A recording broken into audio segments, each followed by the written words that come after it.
हमारे YouTube channel में। और हमेशा यही गुजारिश होती है मेरी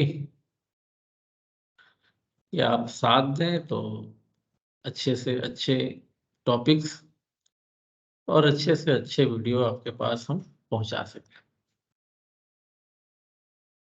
और आज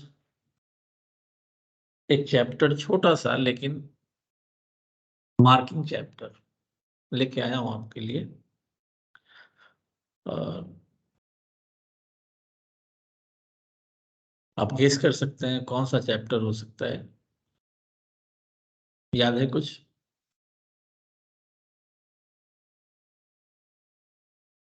आज हम लेके आए हैं आपके लिए ह्यूमन आई। और ह्यूमन आई में बिना टाइम वेस्ट किए आपके स्क्रीन पे हूं। और ह्यूमन आई में, जबकि आपको मालूम है ह्यूमन आई तो काफी इंपॉर्टेंट है ना, बात करेंगे। आप जैसा डायग्राम देख रहे हैं, ह्यूमन आई के लिए पार्ट्स ऑफ आई।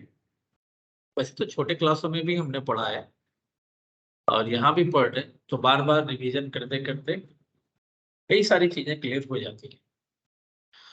देखिए, पुपिल है, आइरिस है, कॉर्निया है, रेटिना है, ऑप्टिक फाइव नर्व है, ये सारे parts.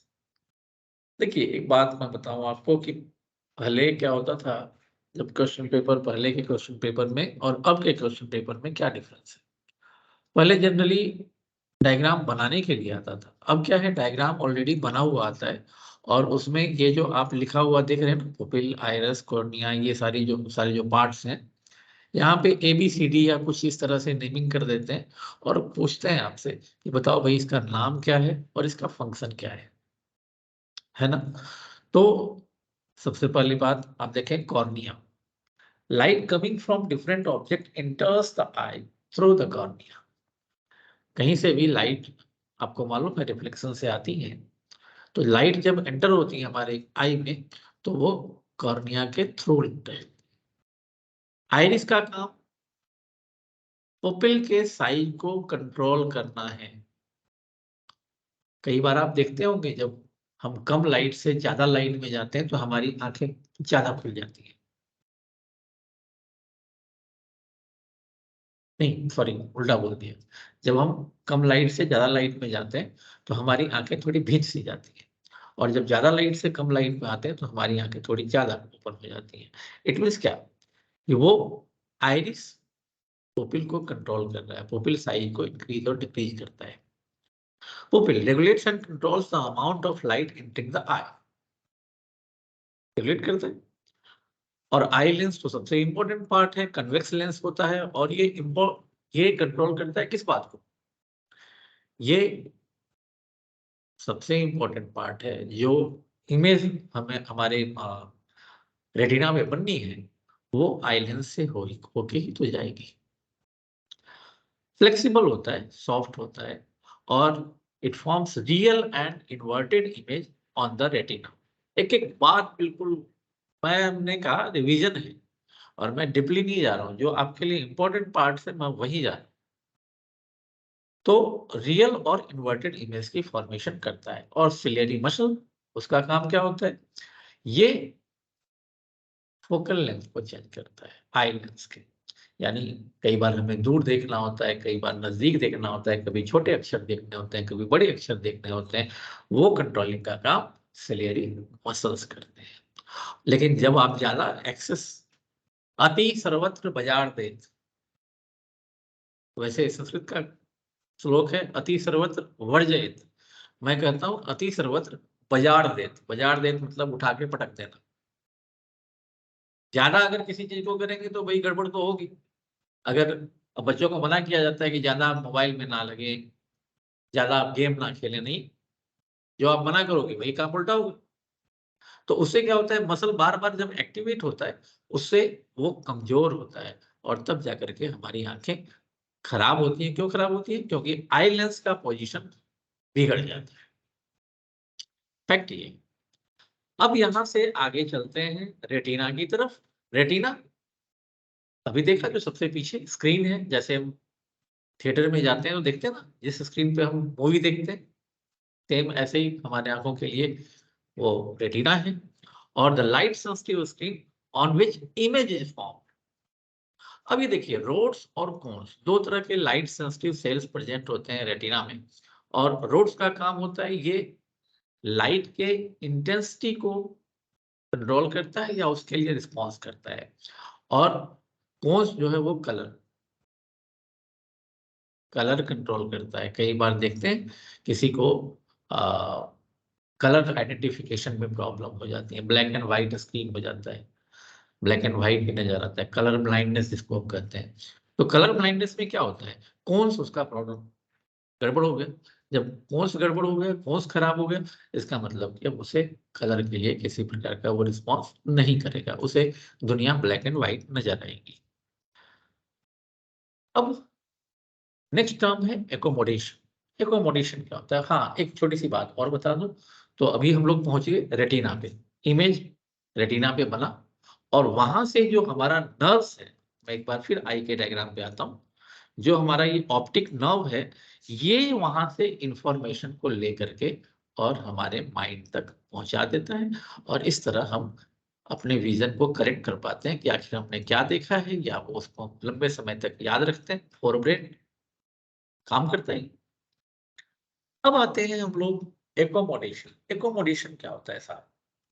Accommodation ability of an eye lens to change its focal length. अभी मैंने आपको बताया ना कि अलग अलग ऑब्जेक्ट को देखने के लिए हमारे लेंस की फोकल लेंथ चेंज होते हैं। तो एडजस्टमेंट जो होती है, आई लेंस जो एडजस्ट करता है, that is called accommodation. Power of accommodation, maximum variation in the power of lens. अब लेंस है तो इसका मतलब ये तो नहीं ना कि उसके इनडिफरेंट पावर है। आप एकदम छोटी छोटी चीज आंख लड़ा के देख लो, नहीं हो सकता। फिर माइक्रोस्कोप किस काम आएगा, है ना? टेलीस्कोप किस काम आएगा? तो the maximum variation in the power of the lens so that far of और near by object are view. Maximum कितनी कैपेसिटी होती है आई लेंस की कि हम दूर की चीजों को देख सकते हैं या नजदीक की चीजों को देख सकते हैं, that is called power of accommodation. और आपको मालूम है कि जो नियर पॉइंट ऑफ आई होता है, अगर आंखें ठीक है, आप किसी पेन पेंसिल को लेके देखेंगे तो एक एग्जैक्ट पॉइंट के बाद वो आपको डबल होता दिखाई दे देगा। जब आप नजदीक लाते जाएंगे, नजदीक लाते जाएंगे, तो डबल होता दिखाई दे देगा। यानी जहां से वो, जिस पॉइंट से वो डबल होता दिखाई दे गया, इसका मतलब वो नियरेस्ट पॉइंट है जहां तक आप सही देख पाते हो। और जहां तक सही देख पाते हो वो नियर पॉइंट या डिस्टिंक्ट विजन कहलाता है। और उसकी वैल्यू आपको याद रखनी है, 25 सेंटीमीटर नॉर्मल आई के लिए होती है। इसी तरह से फार पॉइंट जो होता है, farthest point up to which an object can be seen, it is infinity for a normal eye. देख सकते हैं दूर तक। अब हम बात करते हैं defect of vision, causes and their correction. देखिए, मैंने अभी स्टार्टिंग में कहा आपसे कि आंखों में डिफेक्ट क्यों? जब आप सिलियरी मसल को तंग करोगे, जब ज्यादा यूज करोगे, फ्लक्चुएट होगा, तंग आपको भी करेगा। एक मायोपिया है, एक हाइपरमेट्रोपिया है। देखिए, मायोपिया नियर साइटनेस, जिसमें नजदीक की चीजें तो हमें नजर आती हैं, लेकिन फार ऑब्जेक्ट, जो लॉन्ग डिस्टेंट ऑब्जेक्ट है, उसे हम नहीं देख पाते हैं, वो मायोपिया है। और the far point of an eye is less than infinity. Infinity अभी हमने कहा ना कि मैक्सिमम कैपेसिटी होती है, लेकिन आपकी कैपेसिटी, यानी जिसको मायोपिया है, उसकी कैपेसिटी कम हो जाती है, इन्फिनिटी की कैपेसिटी नहीं रह पाती है। Image is form in front of retina. अब देखिए, अब यहाँ ये देखिए, इस डायग्राम को देखिए, ये फार point of A myopic eye है। अब इस केस में क्या होता है, और ये नियर पॉइंट, ये हाइपरमेट्रिस यहाँ नहीं है। ये देखिए, अब क्या है, मायोपिक आई में जो इमेज यहाँ बनना था रेटिना पे, जब तक यहाँ पे नहीं बनेगा, ये सही है, यहाँ देख रहे हैं, अगर यहाँ पे इमेज नहीं बनेगा तो हम उस ऑब्जेक्ट को क्लियरली नहीं देख सकते। अब यहाँ पे क्या है, जो लाइट है वो आकर के इस पॉइंट पे मिल रही है, यानी रेटिना पे नहीं मिल रही है, इस वजह से हम उस ऑब्जेक्ट को नहीं देख सकते हैं। रेटिना से बिफोर मिल रही है, रेटिना से पहले ही लाइट मिल रही है, इमेज पहले बन रही है, तो वो रेटिना पे बनेगी नहीं तो हमारा माइंड रीड कैसे करेगा। इसके लिए हम यहाँ करेक्शन करते हैं और लेंस का यूज करते हैं। एक एक बातें आपको नोट करनी है। अब करेक्शन कैसे है बेटा, तो कनकेव लेंस का यूज किया जाता है इसके लिए। आप देख रहे हैं ये कनकेव लेंस लगा हुआ है, कनकेव लेंस का यूज करके और फिर क्या होता है, हम वापस जो ये यहाँ बन रहा था ना रेटिना से बिफोर, इसको हमने खींच करके वापस रेटिना पे भेज दिया और तब हम टोकन लगा करके देख पाते हैं चीजों को। और इसी तरह से हाइपरमेट्रोपिया की बात करें तो इसमें उल्टा हो जाता है। Near point of the I is more than 25 centimetre. 25 centimetre तक आप अभी देख पा रहे थे नॉर्मल आई में, वो 25 सेंटीमीटर से दूर हो जाती है, यानी कि नियर ऑब्जेक्ट आपको नजर नहीं आता, सॉरी, जो नियर पॉइंट ऑब्जेक्ट है वो आपको नजर नहीं आ रही और दूर का ऑब्जेक्ट आपको नजर आ रहा है, वो हाइपरमेट्रोपिया आ जाता है। और इसमें आपको एक सेम वही चीज है, एक तो स्मॉलर, जो दो काज होते हैं, एक तो जो कन्वर्जिंग पावर है आई लेंस की वो कम हो जाती है, और दूसरी चीज आई बॉल, जो आई बॉल होता है ये इसका साइज छोटा हो जाता है। अब दोनों ही केस में देखिए आप क्या हो रहा है, ये नॉर्मल आई, लेकिन यहाँ पे देखिए रेटिना के बाद, मायोपिया में रेटिना से पहले बन रहा था इमेज, अब यहाँ पे रेटिना के बाद बन गया। अब इसको फिर खींच करके वापस रेटिना पे लाना है, रेटिना पे लाना है तो आपको यहाँ पे कॉनकेव लेंस का यूज करना ही पड़ेगा। अब एक प्रेस बायोपिया है भाई, प्रेस बायोपिया क्या होता है, प्रेस बायोपिया होता है ग्रेजुअल डिक्रीज, जैसे हम बूढ़े हो जाते हैं अभी, आप ज्यादा अभी कंप्यूटर वगैरह ये वो देख करके हम आंखों को ढीला कर, लेंस को ढीला कर लेते हैं, तो वो ग्रेजुअल डिक्रीज जब होता है पावर ऑफ एकोमोडेशन में एजिंग के साथ साथ, तो उसमें आई बिकम्स बोथ मायोपिक और हाइपरमेट्रोपिक, यानी उस, देखते हैं जब लोग ओल्ड एज हो जाते हैं तो उनको दूर का भी नहीं दिखता साफ साफ, नजदीक का भी नहीं दिखता, उनके लिए बाइफोकल लेंस यूज किया जाता है। जो ऊपर है उसके लिए अलग लेंस, फिर आधे में देखेंगे एक चांद सा बना होता है और एक फिर नीचे एक लेंस लगा होता है, दोनों टाइप के लेंसेज होते हैं। एक अगर नजर उठी दूर का, नजर झुकी तो नजदीक का। अब आती है बात reflection of light through a glass prism. अब रिफ्लेक्शन और रिफ्लेक्शन, लाइट में आपने पढ़ा ही है, रिफ्लेक्शन का मतलब होता है सिंगल मीडियम में लाइट का ट्रांसफर होना, रिफ्लेक्शन होता है एक मीडियम से दूसरे मीडियम में लाइट का ट्रांसफर होना। जब ग्लास प्रिज्म से होकर के लाइट जाएगी, ट्राई टू अंडरस्टैंड, जब ग्लास प्रिज्म से होकर लाइट जाएगी तो पहले तो एयर से आई और तब ग्लास प्रिज्म में एंटर की और वापस ग्लास प्रिज्म से निकल के वो एयर में गई, मीडियम चेंज हुआ ना, air to glass, glass to air. इस कंडीशन में, ये आपने शायद एक्सपेरिमेंट भी स्कूल में किया होगा, और इस कंडीशन में क्या होता है ये देखें आप इस डायग्राम को, जब आप व्हाइट लाइट भेजते हैं, जब व्हाइट लाइट एयर से ग्लास में जाती है तो ग्लास डेंस मीडियम है और एयर रेयर मीडियम है। जब लाइट रेयर से, लॉ है ये, लॉ ऑफ रिफ्लेक्शन, फ्रेंस लॉ भी कहते हैं इसको, तो जब एक मीडियम से दूसरे मीडियम में लाइट जाती है, यानी कि रेयर से डेंसर में जाती है, तो नॉर्मल की तरफ मुड़ जाती है, नॉर्मल की तरफ मुड़ जाती है। और जब नॉर्मल की तरफ मुड़ जाती है तो आप देख रहे हो वापस जब यहाँ से नॉर्मल से दूर जाती है निकलने के बाद, तो आप देखो यहाँ पे एक 7 कलर का स्क्रीन बन जाता है, जिसको विबग्योर के नाम से जानते हैं ना, स्पेक्ट्रम जो बनता है, तो ये स्पेक्ट्रम बन जाता है। यहाँ पे देखिए कुछ बातें हम बताते हैं आपको कि it occurs due to variation in the speed of different colour. पूछा जाता है कि भाई ये 7 कलर में क्यों ब्रेक हो गई विबग्योर, तो क्योंकि सबके हर एक कलर के स्पीड अलग अलग होते हैं, इस वजह से उनका डेविएशन भी अलग अलग होता है। अब ये भी याद रखना है आपको 1 मार्क्स के लिए कि speed of red colour is maximum and speed of wild colour is minimum. Minimum जो होता है वायलेट का होता है। इस वजह से आप देखें सब स्क्रीन में सबसे नीचे वायलेट आ रहा है, और रेड का मैक्सिमम होता है, इस वजह से आप देख रहे हैं सबसे ऊपर है। मैक्सिमम स्पीड में वो ज्यादा बेंट नहीं हो सकती, स्ट्रेट ही होती है, इसलिए वो ऊपर ही दिखती है। Red colour is deviated the list, और इसीलिए आप देखते हैं कि लाइट वगैरह जहां रेड लाइट वगैरह यूज होती है वहां पे रेड ही यूज होती है। अब रिकम्बिनेशन देखते हैं। रिकम्बिनेशन का मतलब फिर से कंबाइन हो जाना। मान लो एक प्रिज्म की बात हमने पढ़ी और एक हमने और प्रिज्म रख दिया, तो क्या होगा, इधर से तो ये 7 कलर में ब्रेक हुआ और 7 कलर वापस प्रिज्म में जाएगा, तो ये जब यहां से वापस निकलेगा तो वापस रिकम्बाइन होकर के क्या बन जाएगा, व्हाइट लाइट बन जाएगा। तो इसको हम रिकम्बिनेशन कहते हैं, और यही चीज रेनबो में होता है। बहुत इंपॉर्टेंट टर्म है कि natural spectrum produced by the dispersion of sunlight bye rainbow in the atmosphere. Rainbow में भी यही चीजें हमें देखने को मिलती है।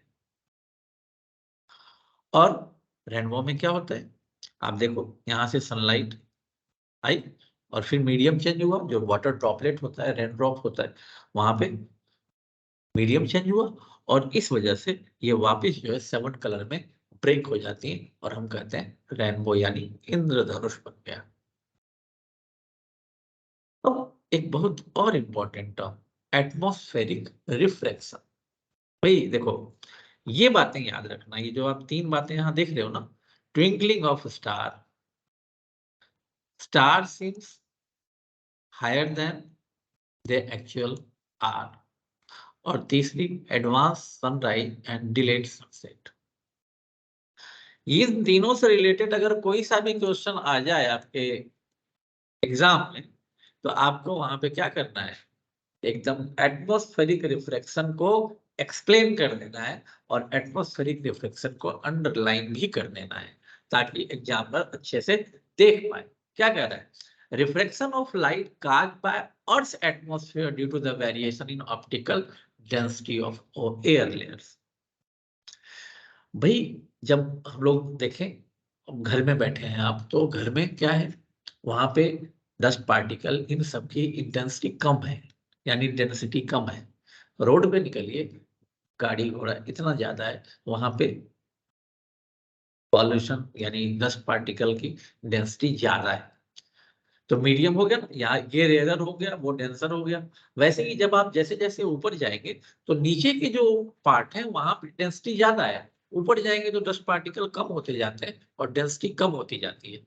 तो जब लाइट या स्टार, इन सब की जब हम बात करते हैं, जब उससे लाइट आती है, तो वो बार बार अपने मीडियम को चेंज करती है, रेयर टू डेंसर, फिर डेंसर और डेंसर और डेंसर, नीचे तक पहुंचती है, और बार बार उसका पाथ चेंज होता है, इसलिए वो ट्विंकल करते हुए नजर आती है।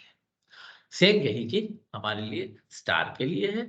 और सनराइज सनसेट आप देखते हैं कि 2 मिनट पहले 2 मिनट बाद होता है, दिखता है होने से अलग आभास होता है, और वो इसलिए क्योंकि वहां पे एटमॉस्फेरिक रिफ्रैक्शन होता है।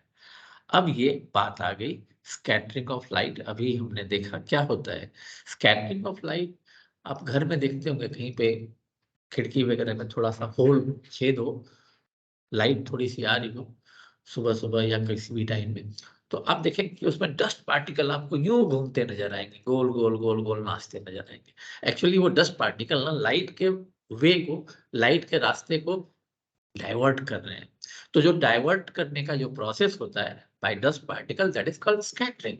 लिखा है phenomena of change in the direction of propagation of light is called scattering. और अब इन सब में याद रखिएगा, टिन्नल इफेक्ट भी वही होता है, जो स्कैटर होता है ना लाइट, उसको कहते हैं Tyndall effect. Blue colour of sky, white colour of cloud, reddening of sun at sunrise और सनसेट, ये सारे काज हो जाते हैं उसी के। तो आपने देखा इस चैप्टर को, मैंने आपको जो बेसिक निचोड़ है वो मैंने कम समय में आपका पूरा करने का बीड़ा उठाया है। लेकिन इससे रिलेटेड जो क्वेश्चंस है वो आपको भी करना जरूरी है। अब जैसे देखें, मैं कुछ क्वेश्चन की बात करता हूं आपसे, आप देखेंगे कि कितने आसान है। अगर इन टॉपिक्स को आप समझ रहे हैं तो बिल्कुल आसान है। देखिए यहाँ पूछा है what is dispersion of white light, state its cause. अभी कुछ समझाया ना, rainbow is an example of dispersion of light, justify the statement, समझाया ना। Trace on your answer sheet the path, ये देखिए, समझ रहे हैं विबग्योर। अब ये आपको समझना पड़ेगा बेटा कि कहाँ पे वी डालना है, कहाँ वायलेट आएगा और कहाँ रेड आएगा। अभी समझाया है मैंने आपको, है ना। What is spectrum, define the term dispersion of white light, draw level.